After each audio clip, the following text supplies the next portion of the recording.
사전 예약한 갤럭시 Z 플립 4가 도착했습니다. 원래 폴드를 사려고 했지만 폴드를 잠깐 만져보니까 너무 커서 못 쓰겠더라고요. 저는 작업재로 구매했고 보라 퍼플 256기가로 구매했습니다. 가격은 원래 135만 3천원인데 하이마트 사전 예약에는 5만원 할인이 기본으로 들어가고 카드 청구 할인 12%가 들어가서 15만 6천원이 더 할인됩니다. 하이마트 상품권도 15,000원을 줘서 실제 구매 가격은 약 111만원 정도겠네요. Z 플립 4는 Z 플립 3보다 약 10만원 정도 더 비싸졌는데요. Z 폴드의 가격은 전작과 같이 199만원으로 동결인데 비해서 좀 아쉽습니다. 박스 전면을 보시면 깔끔하게 플립이라는 폰트가 중간에 위치해 있고요. 아래쪽에는 갤럭시 Z 플립 4라는 풀네임을 넣었는데 이건 제품 컬러 색을 그대로 넣었습니다. 그래서 굳이 상세 재원표를 보지 않아도 박스만 보면 색상을 알 수 있어요. 미니멀 하면서도 센스 있는 방식인 것 같습니다. 옆면에는 삼성 로고가 단독으로 음각되어 있고요. 가운데가 접히는 Z 플립의 컨셉에 맞춰서 위아래 재질을 다르게 써서 접힌다는 컨셉을 표현했습니다. 박스 구형은 여기까지 하고 바로 따보도록 하죠. 박스를 열면 Z 플립 4의 뒷모습부터 확인할 수 있습니다. 보통의 스마트폰은 디스플레이 부분이 앞에 보이게 박싱되어 있는데 Z 플립은 주름 있는 앞부분을 보여줘봤자 별로 감흥이 없을 테니까 예쁜 뒷모습을 먼저 보라는 것 같네요. 처음에는 전체가 비닐 보호지로 둘러싸여져 있습니다.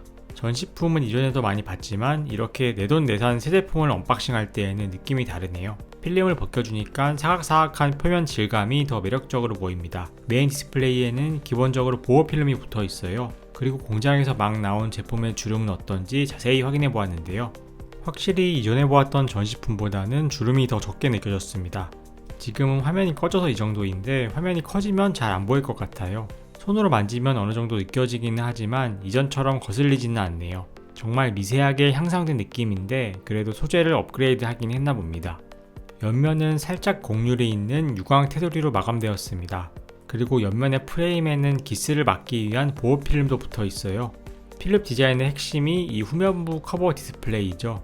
보시면 검은색 부분이 보라색 표면보다 살짝 튀어나와 있어요. 그리고 후면의 듀얼 카메라 역시 튀어나와 있습니다만 아이폰 13 프로랑 비교했을 때에는 훨씬 더 적게 튀어나온 수준입니다. 그럼 어디 한번 접어볼까요? 이번에 듀얼 힌지에서 싱글 힌지로 바뀌었다고 했는데 여전히 부드럽게 잘 접힙니다. 힌지 부분에 음각된 삼성 로고는 플립 3랑 똑같네요. 플립 시리즈는 접어놓았을 때 더 예쁜 것 같아요. 열 때는 이렇게 다른 손으로 아래를 잡아서 올려주면 쉽게 열립니다. 펼친 상태에서 한 손으로 잡았을 때 그립감이 참 좋더라고요. 그럼 본격적인 세팅 전에 다른 박스 구성품들을 먼저 살펴보겠습니다. 아까 열었던 박스 뚜껑 위를 보면은 작은 미니 박스가 하나 숨겨져 있는데 이 안에 소소한 구성품들이 숨겨져 있습니다. 사실 구성품이라고 해봤자 USB-C 타입 케이블 정도고요. 유심핀과 설명서가 들어있는 정말 최소한의 구성품만 갖추었습니다. 혹시나 해서 박스 아래쪽을 뜯어보았는데 역시나 아무것도 없습니다. 예전처럼 충전기와 이어폰을 이제 박스에서 만나기는 어려울 것 같네요. 정리하면 박스 안에는 본품과 설명서, 케이블과 유심핀만 들어있습니다. 이제 다시 본체로 넘어와서 Z 플립 4를 자세히 살펴보겠습니다. 폴더블 디스플레이 파손을 방지하기 위한 당부들이 나오네요. 대충 읽고 다음을 누르면 익숙한 안드로이드 화면이 보여집니다. 지문 센서는 오른쪽에 전원 버튼과 통합된 구조입니다. 총 4개의 지문을 등록할 수 있는데요. 가장 메인인 오른손 엄지부터 등록하겠습니다. 나머지는 본인 취향에 맞춰서 해주시면 되는데요. 저는 왼쪽 손으로 쥐었을 때 용도로 왼손 검지까지 등록했습니다. 작업제라서 저는 기존에 쓰던 유심을 그대로 넣어주었습니다. 껐다가 켜주면 별다른 등록 없이도 바로 사용 가능했습니다. 갤럭시 Z 플립의 장점이 이 프리스탑 힌지인데요. 각도를 자유롭게 고정할 수 있어서 상황에 따라서 각도를 잡기 참 편합니다. 테이블에 놓고 셀피를 찍거나 영상통화할 때에도 각도 잡기 좋겠어요. 그럼 힌지 부분을 조금 더 자세히 살펴볼까요? 여러 번 봤지만 그래도 이렇게 화면이 접히는 걸 보면 신기합니다. 접은 상태에서 힌지가 약간 덜렁거리는 느낌이 있어서 이게 불량인가 싶었는데 알고 보니까 이번에 플립 4부터 한 손으로 펼치기 쉽게 일부러 바뀐 부분이라고 하더라고요. 그래도 약간 덜렁거리는 느낌은 그다지 좋지는 않았습니다. 자연스럽지 않고 뭔가가 좀 고장난 느낌? 그리고 플립이 접혀서 맞 부딪힐 때마다 탁탁 소리가 나는데 이게 또 손맛이 있습니다. 플립 쓰는 사람들 보면은 괜히 손으로 열었다 접었다 하던데 왜 그런지 이제 알 것 같습니다. 만지는 재미가 있네요. 힌지 부분을 더 가까이서 찍어보았습니다. 이번에 갤럭시 Z 플립 4는 IPX8 방수 등급을 받았는데요. 이건 1.5m 깊이의 물에서 30분간 침수되어도 안전한 수준입니다. 힌지 구조를 가까이서 보니까 정말 물 샐 틈 없이 견고하게 짜여져 있네요. 커버 디스플레이는 1.9인치고 터치로 쉽게 컨트롤할 수 있습니다. 이 커버 디스플레이로 문자나 카톡을 받을 수도 있는데 아쉽게 카톡 이모티콘은 커버 디스플레이에 뜨지는 않더라고요. 그리고 카톡이나 문자를 보고 간단한 답장을 바로 할 수도 있는데요. 이런 부분은 거의 갤럭시 워치랑 비슷해진 것 같아요. 작은 디스플레이의 디바이스가 하나 더 생긴 기분입니다. 전화가 걸려오면 걸려온 번호를 바로 확인할 수도 있고요. 수신 거절을 하거나 바로 전화를 받을 수도 있습니다. 오작동을 방지하기 위해서인지 버튼을 눌러서 드래그 해줘야 하더라고요. 갤럭시 워치의 배경화면 바꾸듯이 이렇게 커버 디스플레이도 꾸밀 수 있는데요. 동영상이나 GIF를 저장하고 설정해두면 아주 쉽게 변경할 수 있습니다. 물론 평소에는 꺼져 있다가 이렇게 활성화 시켜줘야지 화면이 켜집니다. 갤럭시 Z 플립4의 무게를 재보았는데요. 188g 정도가 나왔습니다.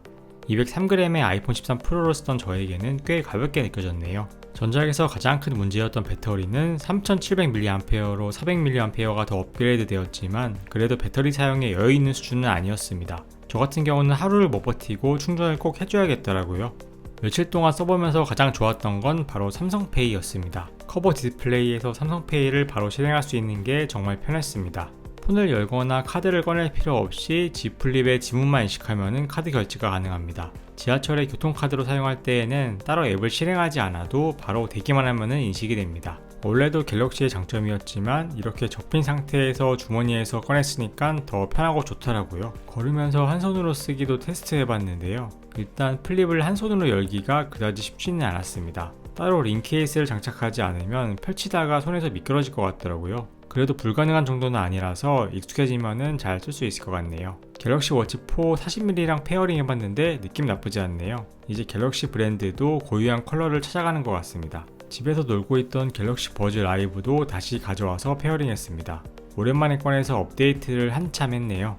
케이스로는 신지 모루 에어로핏 케어스를 준비했습니다. 구매 가격은 9,900원에 배송료 2,500원이 추가되었습니다. 원래 사전 예약자들에게 주는 케이스도 받기로 되어 있었지만 삼성 멤버스에서 따로 신청도 해야 되고 더 기다릴 수가 없어서 급하게 주문했습니다. 테두리에 붙어있던 보호 필름은 며칠을 실사용하니까 금방 벗겨지더라고요. 저는 본체 디자인을 살리는 투명 케이스로 구매했습니다. 이런 투명 하드 케이스는 처음엔 예쁘긴 하지만 본체랑 케이스 사이에 먼지가 끼면은 그 먼지도 그대로 보인다는 단점도 있습니다. 일단 지금은 새 폰과 새 케이스의 조합이다 보니까 상당히 예쁘네요. 두께도 저렴한 가격치고는 부담스럽지 않은 편입니다. 폴딩도 잘 되고요. 힌지에도 간섭이 없습니다. 그리고 오른쪽의 버튼부는 그대로 외부에 노출되어 있어서 지문 인식도 문제없이 할 수 있습니다. 전체적으로 괜찮은 제품이라고 생각하고 있는데 한 가지 문제를 발견했습니다. 위쪽 케이스는 카메라에 걸려서 빠지지 않지만 아래쪽의 케이스는 따로 걸리는 부분이 없다 보니까 그냥 미끄러져서 빠지더라고요. 따로 양면 테이프를 붙이던지 해야 안전할 것 같습니다. 아무튼 이렇게 케이스까지 완벽한 사용 준비를 마쳤습니다. Z 플립은 예전에 빌려서 잠깐씩은 써봤지만 메인 회선으로 쓰는 건 처음인데요. 한 달 동안 진득히 사용해본 뒤에 솔직한 사용기도 정리해 남겨보도록 하겠습니다. 그럼 여기까지 인사이트였습니다. 오늘도 시청해주신 여러분 감사드립니다.